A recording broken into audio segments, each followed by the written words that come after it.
কবে শুটিং হবে, কেউ 1 মাস পরে শুটিং করে, কেউ 15 দিন পরে। তারা কিন্তু অন্য কোনো জবও করে না, কেউ কোনো কাজও করে না। নাম্বার 1 সেটা হচ্ছে আমরা এখন পর্যন্ত আমাদের ইশতেহার দিই নাই, প্যানেল পরিচিতি করি নাই, আমাদের লাস্টে কোনো গেট টুগেদারও করি নাই।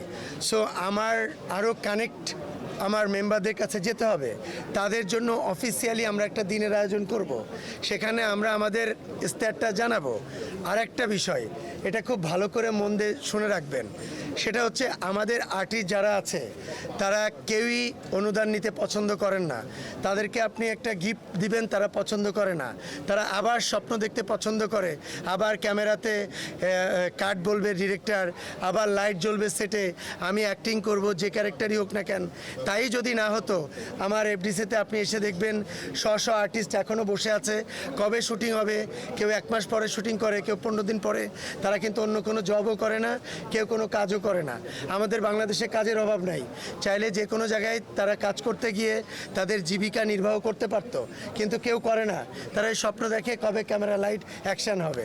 তা সেদিকে বিচার করে আপনাকে একটা কথা বলতে চাই, আমার ক্যাবিনেটে 21 জনের ভিতরে 15 থেকে 16 জন আমরা রানিং কাজ করছি।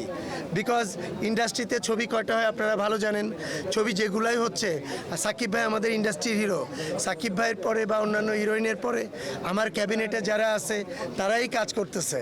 সো সেক্ষেত্রে কাজ আমরা করতেছি, আমরাই যদি কাজ করি তাহলে আমার মেম্বারদেরকে কাজে লাগাতে পারবো। আর আমি যদি কাজই না পাই, আমার হাতে যদি কাজই না থাকে, তাহলে আমি মেম্বারদেরকে কাজটা কোথা থেকে দেবো? দেশে দেশে সবার সাথে দ্য নিউজ।